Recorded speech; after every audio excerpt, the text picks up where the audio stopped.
Hello friends, आज के इस वीडियो में हम डाइजेस्टिव सिस्टम का एक चैप्टर और एरा जिसे अपन बोलेंगे सहायक पाचक ग्रंथियाँ, जिसमें से हमने लार ग्रंथि यानी कि सलाइवरी ग्लैंड्स का अध्ययन कर लिया था।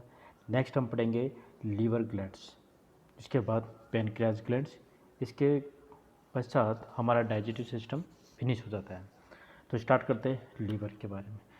लीवर का ये जो डक्ट सिस्टम है हमने पिछले वीडियो में भी देख लिया था, तो इस वीडियो में भी देख लेते हैं क्या है कि लीवर के दो लोब होते हैं, राइट लोब और एक लेफ्ट लोब। राइट लोब से राइट हिफेटिक डक्ट आती है, एक नलिका आती है, और लेफ्ट से लेफ्ट हिफेटिक डक्ट आती है। और ये जो पार्ट होता है जिसे अपन बोलते हैं गॉल ब्लैडर, यानी कि पित्त की थैली होती है। तो ये जो होता है इसमें क्या होता है कि बाइल जूस स्टोर होता है, यानी कि बाइल जूस का फॉर्मुलेशन कहाँ हो रहा है, लीवर में हो रहा है। स्टोर कहाँ पे हो रहा है, गॉल ब्लैडर में। ठीक है। और ये तीनों डक्ट आपस में मिलकर एक कॉमन बाइल डक्ट बनाती है। ठीक है। अब ये डक्ट यहाँ से आती हुई एक डक्ट का फॉर्मुलेशन करती है पेनक्रियाज में, जिसे अपन बोलते हैं हिपेटो पेनक्रियाटिक डक्ट। और यही डक्ट आगे एक और डक्ट का फॉर्मुलेशन करती है जिसे अपन बोलते हैं पेनक्रियाटिक डक्ट या फिर डक्ट ऑफ विर्शंग। डक्ट ऑफ विर्शंग हम इसे इस तरह से याद कर सकते हैं जैसे कि वीरों की भूमि के नाम से भी, क्योंकि यहाँ पर पेनक्रियाज में काफ़ी सारे एंजाइम रिलीज होते हैं जैसे अल्फ़ा बीटा और गामा। ठीक है। इसी डक्ट के ऊपर एक एम्पुला, एक फुली स्ट्रक्चर पाया जाता है जिसे अपन बोलते हैं हिपेटो पेनक्रियाटिक एम्पुला। ठीक है। ये हमने देख ही लिया था, स्टमक था।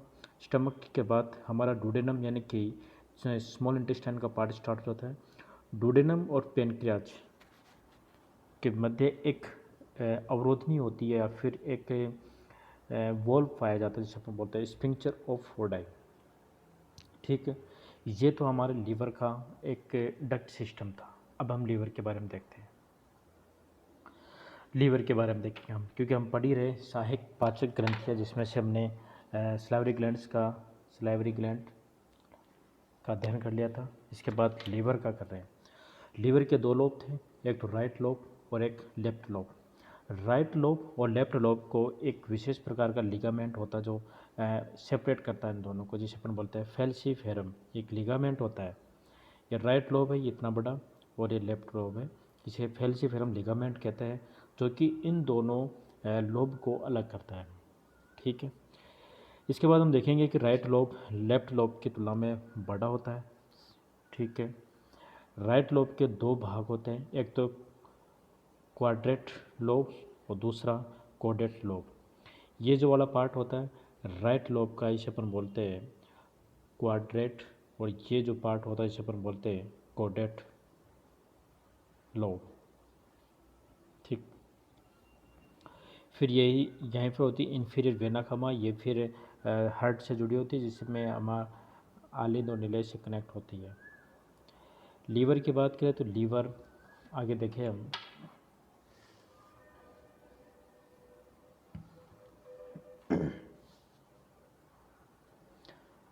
लीवर डायफ्राम पट के नीचे दाईं ओर स्थित शरीर की विशाल ग्लैंड होती है, शरीर की एक विशाल ग्रंथि होती है। इसका वजन 1.5 kg होता है। बाह्य रूप से लीवर दो लोब में बटा होता है, तो बाह्य रूप से लीवर दो लोब में बटा होता है, राइट लोब और एक लेफ्ट लोब। राइट लोब बड़ा होता है और ये फिर दो भागों में बटा होता है, तो क्वाड्रेट और फिर कोडेट। ठीक है। इसके बाद देखेंगे हम कि लीवर जो होता है, लीवर की संरचनात्मक क्रियात्मक इकाई होती है हिपेटिक सेल। हिपेटिक लोब्यूल या फिर यकृत पिंडक जिसे अपन बोल सकते हैं। यानी कि लीवर में बहुत सारे होते हैं, तो हम किसी एक हिपेटिक लोब्यूल के बारे में जानते हैं, देखते हैं क्या है इसका स्ट्रक्चर। देखो, हिपेटिक लोब्यूल की अगर अपन बात करें तो यहीं पर एक संरचना होती है जिसे अपन बोलते हैं सेंट्रल वेन, जिसे अपन क्या बोलेंगे सेंट्रल वेन। हर हिपेटिक लोब्यूल में सेंट्रल वेन देखने को मिलेगी। फिर हमें एक चेन नुमा स्ट्रक्चर नुमा दिखाई जाती है जिसे अपन बोलते हैं हिपेटिक सेल। ये जो चेन स्ट्रक्चर होता है इसे अपन हिपेटिक सेल बोलते हैं। इसका डायग्राम में मेंशन नहीं है। इसे अपन बोलते हैं हिपेटिक सेल। ठीक है, हिपेटिक सेल के बाद हम आगे देखें कि ये जो स्पेस दिखाई दे रहा है इन्हें अपन बोलते हैं सिनोसॉइड्स। साइनोसॉइड्स जो अपन बोलेंगे साइनोसॉइड्स, ठीक है, जिसे अपन बोलते हैं सिरापात। ये सिरापात होते हैं और इन्हीं सिरापात में हमें एक सेल देखने को मिलती है जिसे अपन बोलते हैं कुफुर सेल्स। कुफुर सेल्स क्या होती है? यह सेल्स मृत आरबीसी का अपघटन करती है, यानी कि मृत आरबीसी को तोड़ने का कार्य करते हैं, जिससे पिगमेंट का फॉर्मेशन होता है, जिससे बिलीरुबिन और बिलीवर्डिन दो पिगमेंट का फॉर्मेशन होता है। ठीक है, इसके साथ ही ये जो दिखाई दे रहा है सिरापात या फिर जो यकृत सेल, इसके चारों ओर एक कवरिंग पाई जाती है जिसे अपन बोलते हैं ग्लिसन्स कैप्सूल। ग्लिसन्स कैप्सूल का एक कवर पाया जाता है और इन कवर के कॉर्नर पे एक ट्रेड पाया जाता है 3 सिराओं का, जिसे अपन अलग अलग नाम से जान जाते हैं। जैसे कि एक सिरा होती है लोबिल बाइल डक्ट, यानी कि यकृत वाहिनी। एक तो इसमें एक तो यकृत वाहिनी आकर खुलेगी। दूसरी होती है पोर्टल वेन, वाहिका वेन, एक तो वाहिका हो गई, और एक है पोर्टल ट्रेड। ट्रेक संरचना होती है, यानी कि ट्रेड वाला पोर्टल होता है, इसमें 3 वाहिनियाँ होती है। ठीक है, अब होता है क्या है कि ये जो दिखाई दे रही है हमें दो लेयर कोशिकाओं की, तो इसमें क्या होता है कि कैनुकेली होता है, दो बाइल कैनुकेली होता है, यानी कि found between 2 layer of cell. ठीक है, होता है क्या, देखो समझे एक चीज़ को। हिपेटोसाइट एक सेल होती है। हिपेटोसाइट लीवर की सेल होती है जो क्या करती है, बाइल जूस रिलीज करती है। हिपेटोसाइट बाइल जूस रिलीज करती है और ये कहाँ किस में रिलीज करती है, कैनालिकुली। ठीक है, देखो हिपेटोसाइट ये सेल हो गई। इन सेल, दो सेल जो होती है इनकी लेयर के बीच में एक कैनालिकुली पाया जाता है, जो कि इस जो बाइल होता है, यानी कि जो पित्त रस होता है, उसको रिलीज़ करते हैं। इन सेल के माध्यम से रिलीज़ किया जाता है।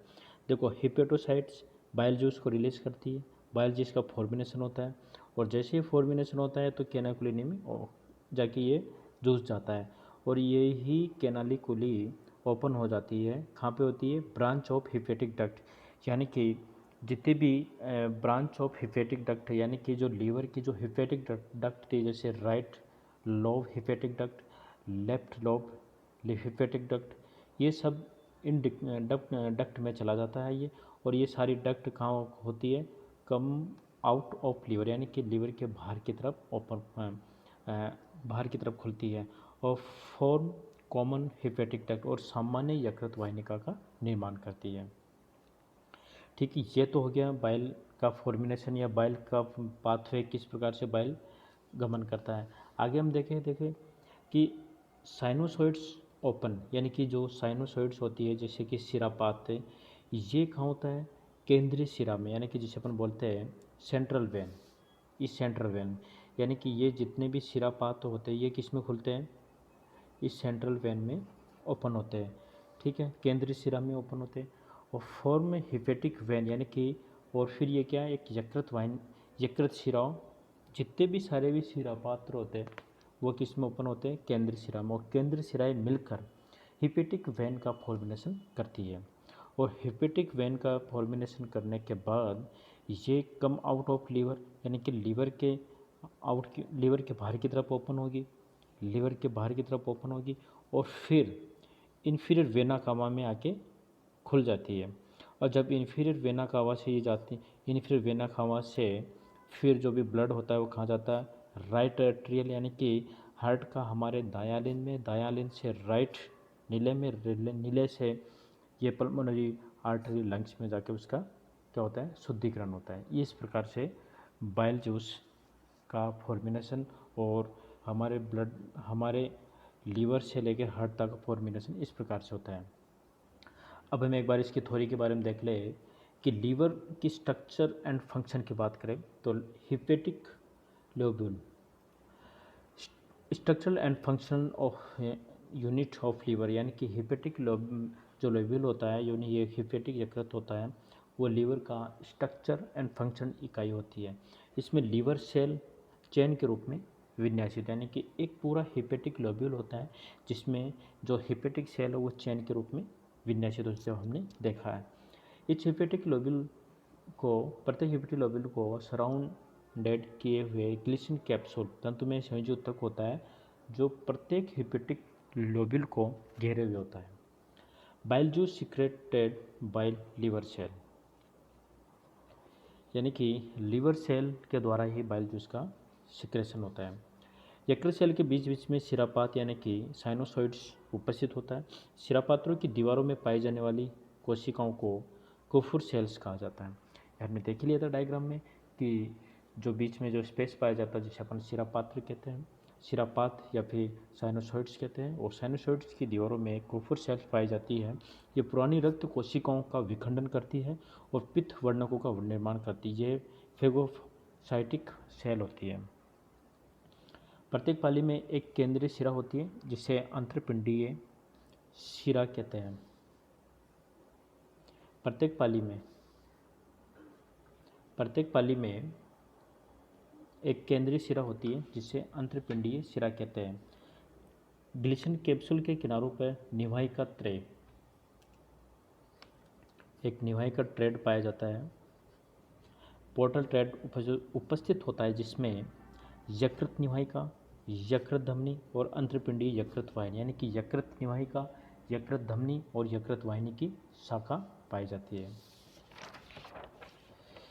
यकृत धमनी, यकृत वाहिनी और वो त्रिपिंडिकी वाली संरचना का पाया जाता है। देखो साइंस, अगर हम डायग्राम से वापस एक बार देखें, ये सेंट्रल वेन होता है और ये जो हिपेटिक सेल होती है एक चेन के रूप में। कहने का मतलब यह नहीं है कि एक लीवर में कई सारे लोब्यूल होते हैं, यकृत पिंडक होते हैं, तो हम किसी एक यकृत पिंडक की बात करें तो उसमें बहुत एक यकृत पिंड की संरचना का अध्ययन करें तो ये एक यकृत पिंडक होता है जिसमें इस यकृत पिंड को चारों ओर से घेरे हुए एक संरचना पाई जाती है जिसे अपन बोलते हैं ग्लिसिन कैप्सूल। ठीक है, ग्लिसिन कैप्सूल के बीच में एक सिरा जो सेंट्रल वेन होता है, इस सेंट्रल वेन से जो इस प्रकार की चेनुमा स्ट्रक्चर में विन्यासित जो सेल पाई जाती है इसे अपन बोलते हैं हिपेटिक सेल। और दो हिपेटिक सेल के बीच में बाइल कैनाकुली होता है जिसके द्वारा बाइल जूस निकल के बाहर आता है। ठीक है, ये जो बीच में स्पेस दिखाई दे रहा है जिसे अपन बोलते हैं साइनोसॉइड्स कहते हैं, शिरापात्र जिसे अपन बोलते हैं। और इसी में ही कुफुर की कोशिकाएं, कुफुर सेल जो फेगोसाइटिक प्रकार की होती है जो क्या करती है, मृत आरबीसी का भक्षण करने का कार्य करती है। अब हम देखेंगे कि लीवर के क्या क्या कार्य है, यानी कि लीवर का फंक्शन क्या है।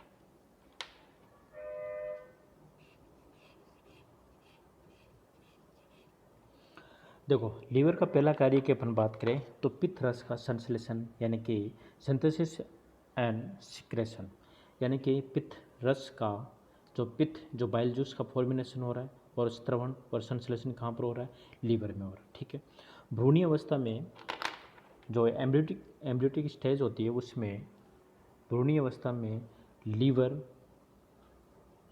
आरबीसी का निर्माण करता है। भ्रूणीय अवस्था में लीवर आरबीसी का निर्माण करता है जिसे अपन बोलते हैं हीमोपोएसिस। ठीक है, नेक्स्ट है ग्लाइकोजेनेसिस। क्या होता है? देखो, ग्लाइकोजेनेसिस क्या होता है कि जब हमारी बॉडी में ग्लूकोज की अधिक मात्रा बनती है तो लीवर क्या करता है, ग्लूकोज को ग्लाइकोजन में स्टोर कर देता है। और ये कहाँ होता है, लीवर में होता है। यानी कि जब बॉडी में अधिक ग्लूकोज की मात्रा हो जाती है तो उस समय लीवर क्या करता है, हमारे ग्लूकोज को ग्लाइकोजन में बदल देता है। ठीक है, जिसे अपन बोलते हैं ग्लाइकोजेनेसिस। ये कहाँ होता है, लीवर में स्टोर होता है। नेक्स्ट है ग्लाइकोजिनोलाइसिस। लाइसिस का मतलब होता है तोड़ना। देखो, इसमें क्या होता है कि इसमें जस्ट उल्टा होगा, यानी कि जो ग्लाइकोजन है, जो हमारा देखो बॉडी में अधिक ग्लूकोज बना था तो लीवर में अधिक ग्लूकोज, बॉडी में अधिक ग्लूकोज बनता है तो लीवर क्या करता है, इस ग्लूकोज को ग्लाइकोजन में बदल देता है। जैसे कि विपरीत परिस्थितियों में जब हमारे बॉडी में ग्लूकोज की मात्रा कम होती है तो उस समय इस ग्लाइकोजन को वापस ग्लूकोज में बदलने का कार्य करता है। जब मनुष्य व्रत या उपवास या फास्ट वगैरह करते हैं या भूखे रह जाते हैं किसी कारणवश, तो उस समय लीवर क्या करेगा, जिस ग्लाइकोजन को सेव रखा हुआ था उसे वापस ग्लूकोज में बदलने का कार्य करता है, जिससे कि वापस बॉडी को एनर्जी प्रोवाइड हो सके। ठीक है, ये हो गया ग्लाइकोजिनोलाइसिस। नेक्स्ट है ग्लूकोनियोजेनेसिस, यानी कि न्यू कि नया एक ग्लूकोज तैयार होगा। देखो इसमें क्या होता है कि जितने भी हमारी बॉडी में जैसे कि प्रोटीन का फॉर्मेशन होता है, प्रोटीन के थ्रू क्या होता है एमिनो एसिड का निर्माण होता है, एमिनो एसिड के द्वारा भी क्या होता है ग्लूकोज का फॉर्मेशन होता है। ठीक, नेक्स्ट हम देखें डीएमिनेशन।